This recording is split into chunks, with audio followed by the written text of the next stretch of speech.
Now, Titan, I've brought you here today because I mean it's a little awkward, you know. You're kind of old now. You're getting on a bit. 19 years, you know, you can vote, you know, you can do all that sort of stuff.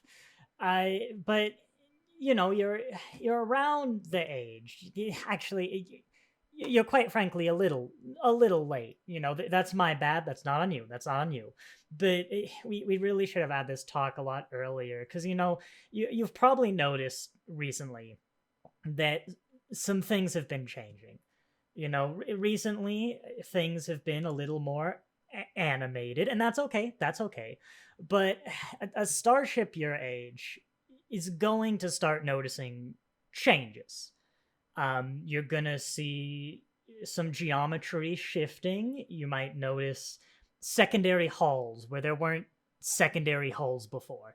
It's okay. It's natural. I mean, just look at, you know, all starships go through this eventually. Just look at the Enterprise. I mean, funny enough, actually, we're gonna get to the Enterprise later, but I'm getting ahead of myself because Titan, your body, it's going to start changing, and I just think it's important that you know you're prepared and you know what to expect. And now don't worry, this is a natural part of starship evolution. It's usually good, it's positive, we got a lot of great stuff out of it, and I just want you to know what to expect. So Titan, this is what you're going to become. Oh, oh no, actually that's oh, Titan, you're in for a rough ride, buddy. Hello and welcome back to the definitive Starship review series without access to a proper table.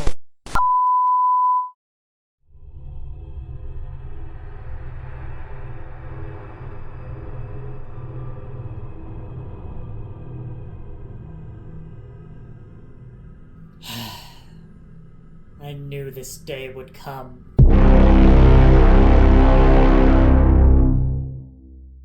I mean, just look at that thing. The materials, the construction, the color scheme, the organization.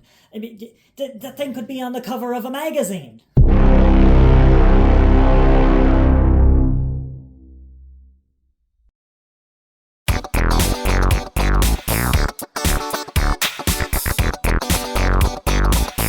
No. No, even your funky disco chicken is not enough to change the facts. That is most definitely a proper table. And we just can't have that here. There's too much at stake, just too many innocent lives. No, no, there's only one thing that can be done.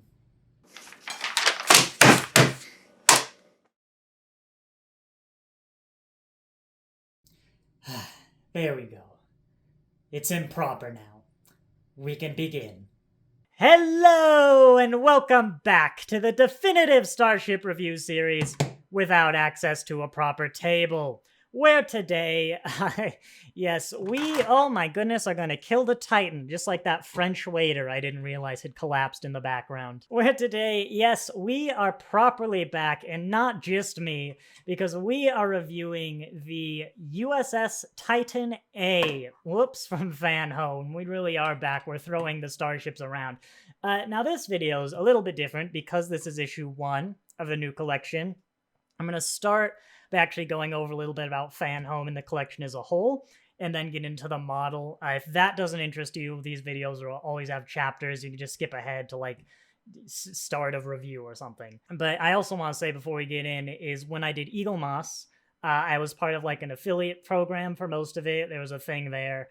Nothing like that is here with Fanhome. That's basically the only difference we're going to get, is that I'm totally on my own here, and Fanhome are not involved at all. But yes, if you've missed it, as you could probably tell just by looking at this, someone else has taken the reins of die-cast model starship design. And what is Fanhome? Well, it's Eaglemoss. You've never heard of Eaglemoss? What's Eaglemoss? It's Fanhome. But no, when I say it's Eaglemoss, it really is Eaglemoss. I mean, as you can see, basically the same size as a lot of the special editions. Literally the same style stands and these little grippy things. Although, blasphemy. Unless this is a defect, they're not labeled stands, so you really don't want to mix them up. You really want to remember which one is which. But yeah, to the point of even management. Ben Robinson, the guy who led the Star Trek line for Eaglemoss and a few of the other ones, is back doing these. In fact, as I understand it, a lot of the management people behind Eaglemoss are back for Fanhome in this line, except for all the really high managers who actually are the reason why Eaglemoss went under.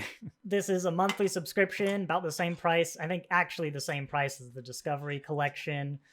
This model's about 8.5 inches long, so it just blends in perfectly with the larger Discovery models, because every now and then Discovery would release a really tiny one. But no, it's in line with like the Corella and the Hiawatha and stuff like that. So along with the Starship, which again we'll get to, you can skip ahead if that's all you care about.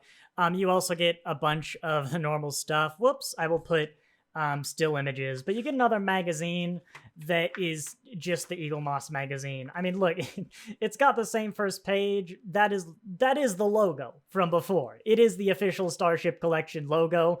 I've made enough thumbnails to know. But it's your pretty standard info magazine. You even get all the profile views, some nice art. I have read this.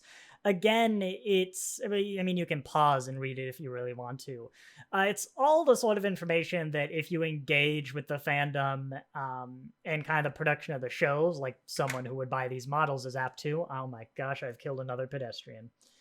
Well, a motorist, I guess. Yeah, it's all information I knew, really, which was pretty standard. It's all actually about the ship because, this is issue 1, not 300. And looking ahead, we have got some models. It's all stuff Eaglemoss hasn't done before, with the occasional, there's a Pathfinder that's a bonus. But Eaglemoss only did that small, and there's an Enterprise FXL coming up. Those are like the only overlap, really, and it's not even a real overlap with Eaglemoss. And just to prove to you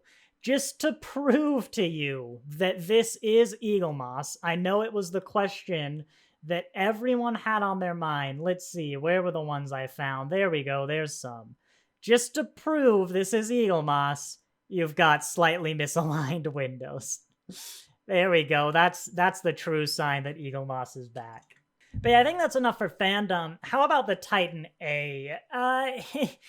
Now, anyone who's watched my reviews of Picard Season 3 will know I have some unkind words about, let's just say it, the Enterprise G, but also the Titan A. For the record, I'm probably going to try and focus mostly on the model because we've got an Enterprise G coming down the line. Plenty of time to talk about the design philosophies. But yeah, I've called this starship, both the Enterprise G and the Titan A, an absolute abomination and a crime against humanity. It's a ship that I despise on mostly its in-universe reasonings. It basically takes a massive dump on the concept of lineage of how starship design evolves over time, and it starts and destroys this beautiful Titan. Just destroys its lineage with a Constitution. Oh yeah, a Constitution 3 class. God, what a dumb name. And destroys what the Enterprise line, a beautiful representation of the Starfleet design of its era, wherever the Enterprise is from. It's an example of the Starfleet design philosophy of the time. And you can really see the shapes get pushed and pulled.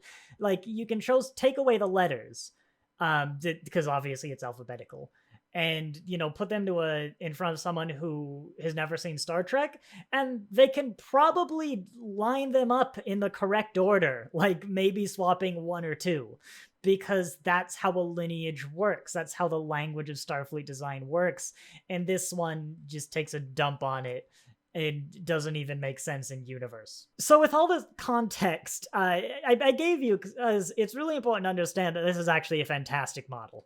Like, I despise this ship. This is probably my most hated ship that I own as a model, and I own a lot of models. But I pulled it out of the box and went, okay, fine. In isolation, it's a really good design. Yes, in isolation of like everything that surrounds it. It's a good take on a Constitution class. I mean, build quality wise, for one, this whole piece of metal up here, you can see the seams. Let me see, they're on the bottom. You can see a seam kind of running along that separates the bottom piece from the top of the saucer. The top of the saucer is metal. You can probably hear that. It's metal. You can feel the temperature differences. The rest of the model, as far as I can tell, is all plastic. Maybe there's like a metal frame in there. I'm not sure. But because so much a model is here, it does actually have a good weight to it. In my hand, it feels a little bit heavier than the Titan, the original Titan. And I just remembered I own a kitchen scale. There you go. Here's the scale I use for 3D prints. At Titan A, about 116 grams. Actually, this one's probably heavier. Yeah, that one's 216. The weight distribution makes this feel a little bit heavier, but, you know, it's on par with the sort of thing Eaglemoss would do. It's got a good weight to it.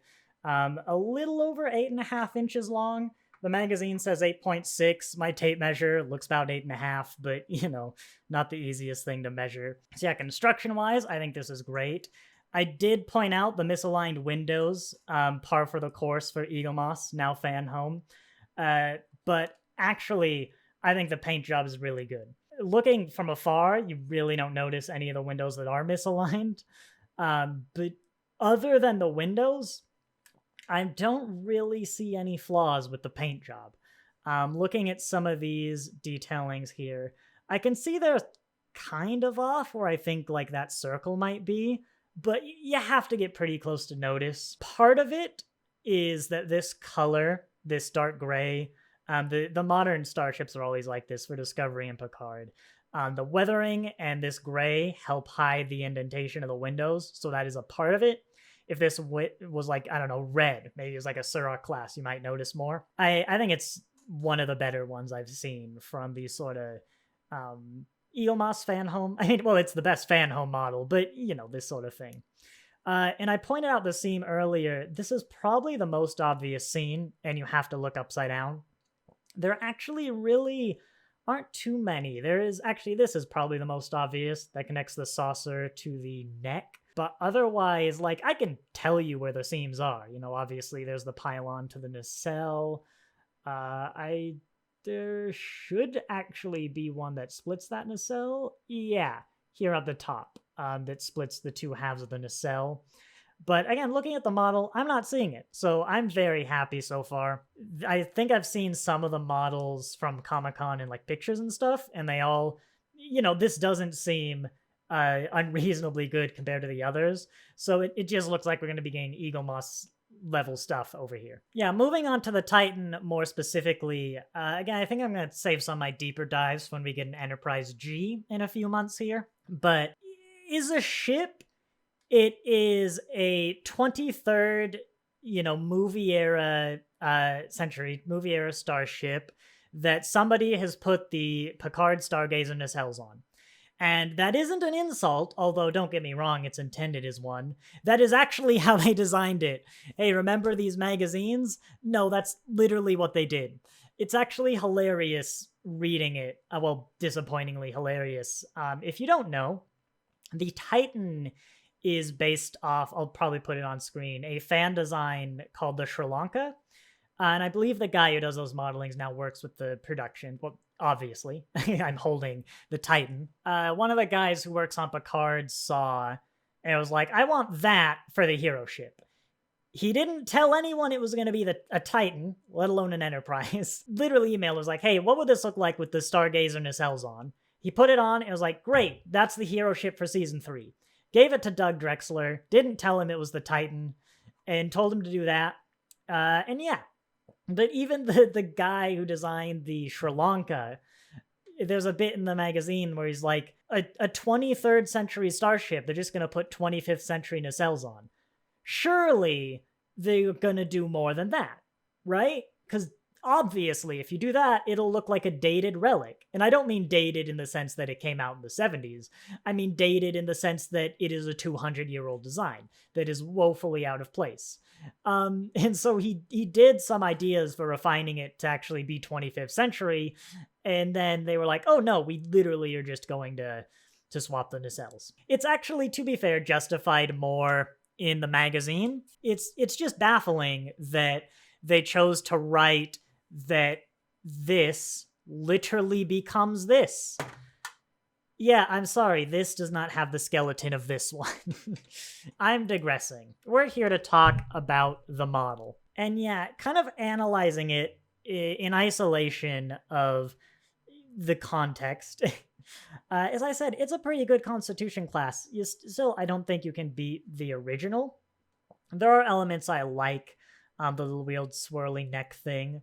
I think compressing it down is helping it feel a little more unique while still maintaining the neck shape. And you're kind of taking the length of the neck and putting it into width. I do actually like the nacelles.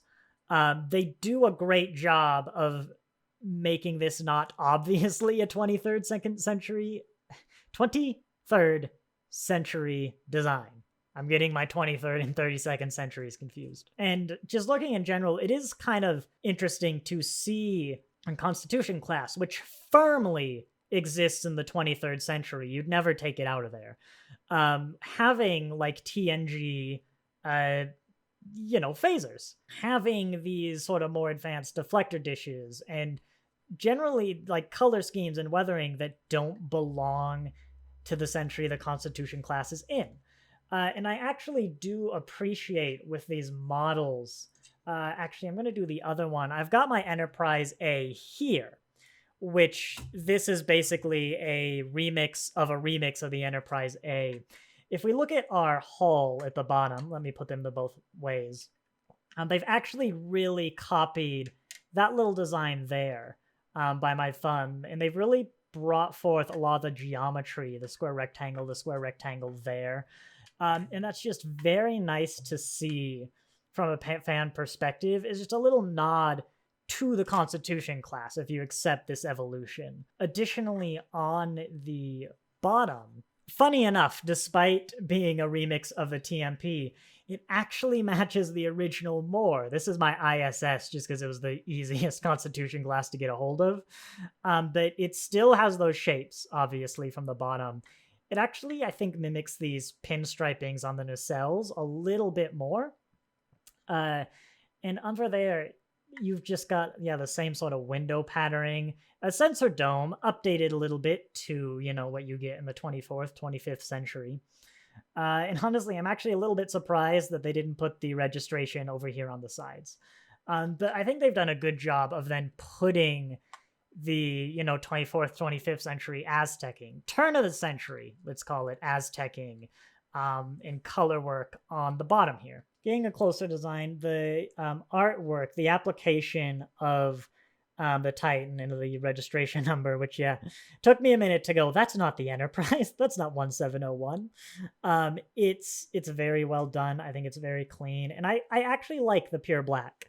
Looking around, I don't know how common that is off the top of my head. I'm a bad Trekkie because the Titan has the red pinstriping, but I think it works on here. I am a fan of this bulky kind of impulse area.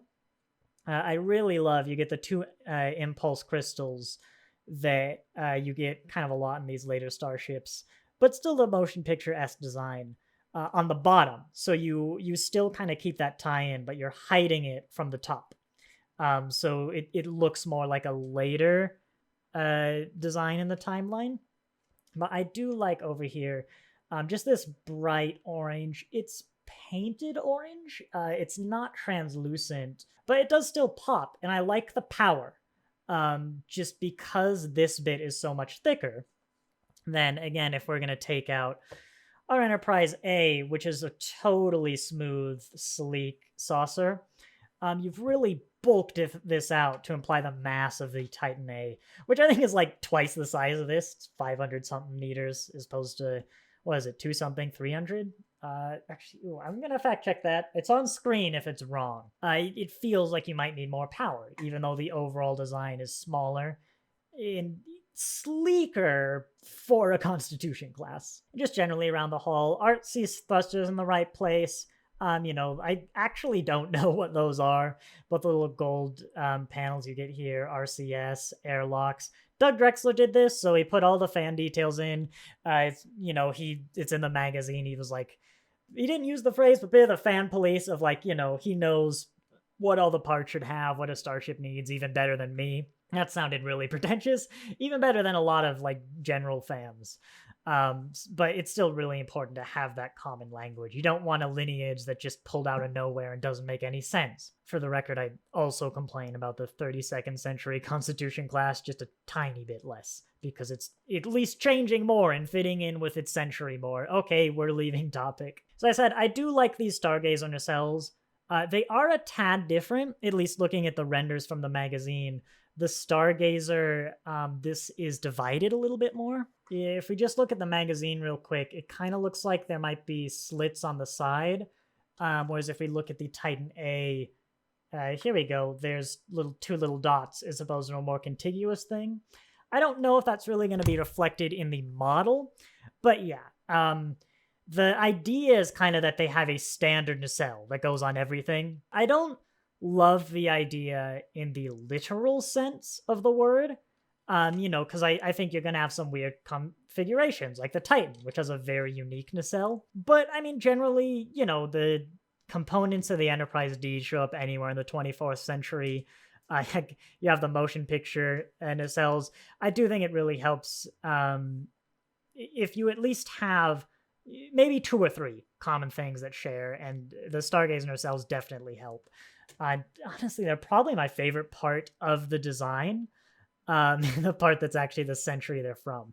I think it's a good evolution of the designs, and I've just realized, of the nacelles from early designs, I've just realized if you pretend this is the front, it looks like the laser pistols from the TNG movies. A real fan would know the number.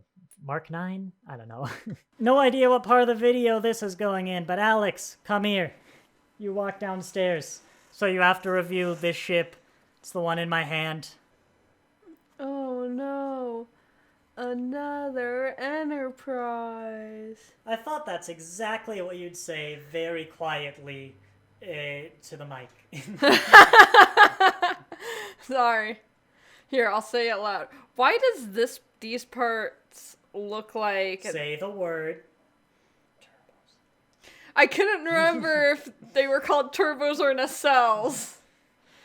They look like sci-fi guns.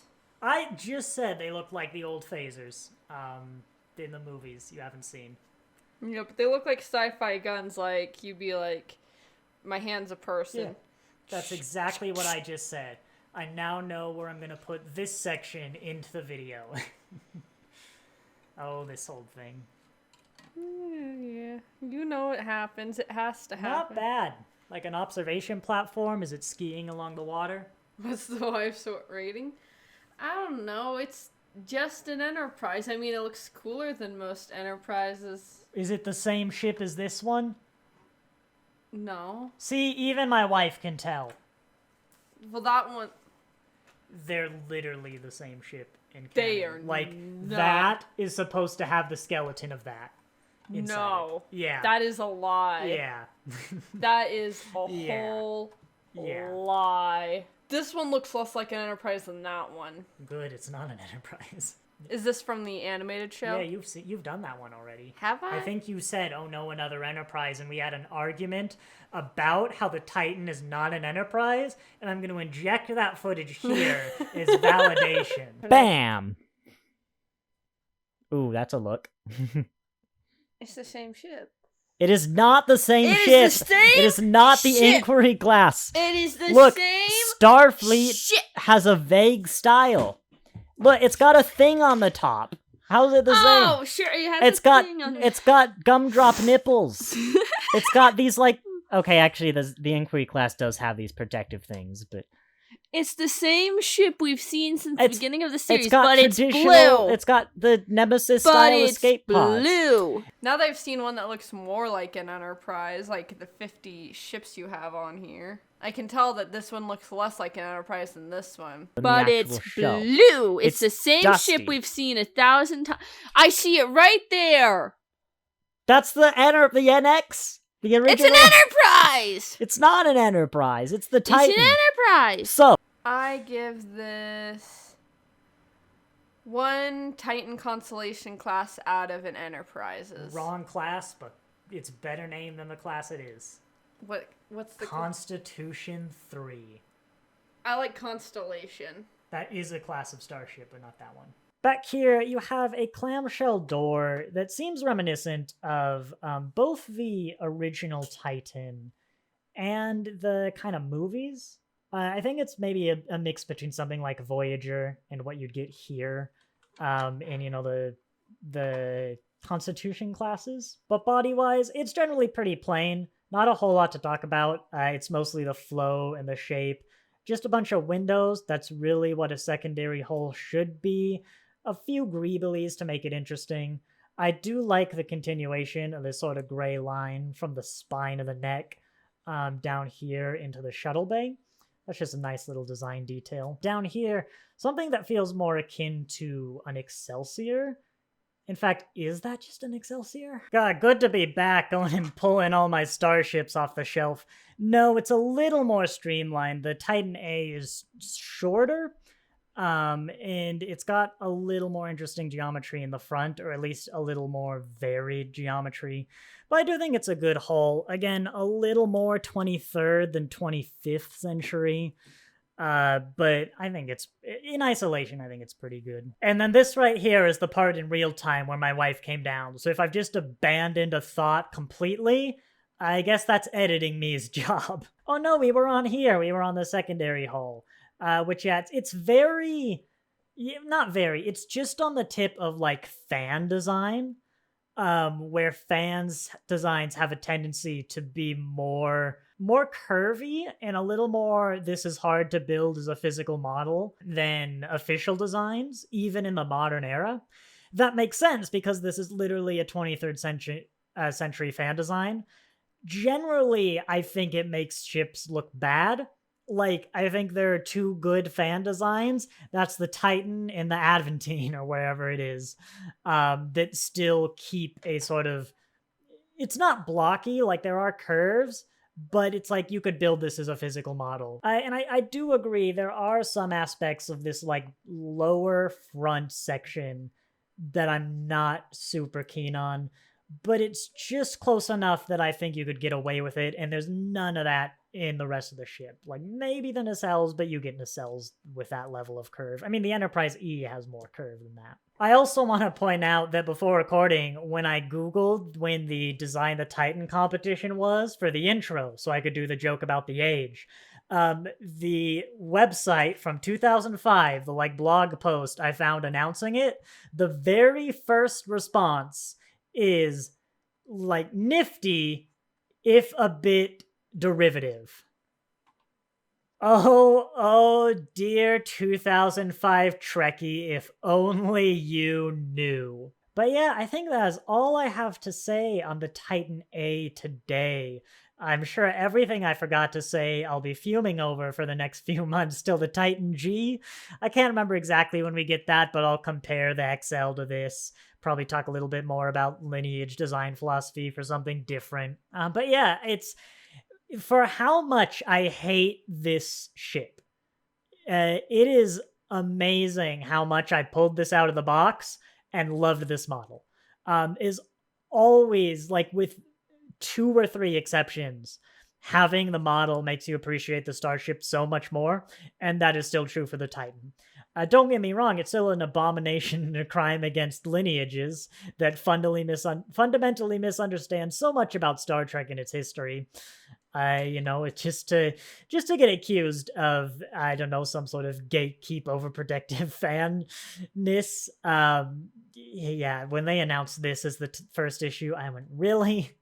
This one? You're gonna make me, the most popular first intro, so many people are gonna get it? But no. I think I will continue to do these. I mean, I'm subscribed. I'll review these every month, a little bit after they come out. Biggest improvement of Fanhome over Eaglemoss, as a North American, this shipped like 4 days ago from Florida, the other side of the country, and I still got it. So I'm not going to be delayed. The UK isn't going to get it like 3 months ahead of me, so that's fun.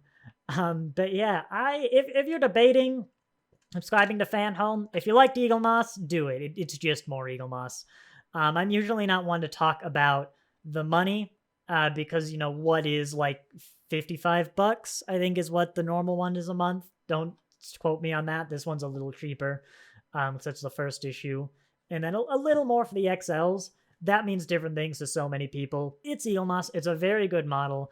If you like the Titan A, I'd say get this. If you just like the design in general and don't mind the Enterprise G, and you're not a collect 'em all, you just want a really good Titan Constitution 3 model, even Neo Constitution's better, and that's an awful name, then I would say get this, but with the XL coming in a few months, I'm going to put it on screen the month the XL is. It's probably like 7-8 months at a guess, because it's an XL. Those are every 4 months. I would say maybe wait until we see that one. You can, as far as I'm aware, I think you can buy this individually a month, maybe a few months after it comes out. I don't remember exactly. I do the subscriptions, so I don't know. And I don't remember the price differences. You can look into that if you want. But if you want about like 8.5-inch, good size Constitution 3 or a Titan A, get this. If you want an Enterprise G or just Constitution in general that is probably about that big, wait for the XL. And if you want to know how this sits on a lineage line, actually, here's a picture that I have yet to take, and hopefully editing me remember to do, or they're real annoyed right now. It's small. The special ones always look a bit weird, so I'd say wait for the XL if you already have a line of XL ships. But if you want your 2 Titans, do this. I mean, I don't know if they're 2 scale, necessarily the same size. Apparently it's the same skeleton, so they better be. But just get this. I mean, it totally looks like 2 separate ships, because that's what it is. You don't design a ship in a lineage without being told it's in the lineage. I think the Pathfinder's the only thing, but even then, I would not be surprised to learn the Pathfinder was designed as the next Intrepid. But yeah, I think it's good to be back. I think it's good to have these ships again. And yeah, I will say thank you all very much for watching, and I'll see you next time for, I think, the Stargazer. Hopefully that's not VO redone in post.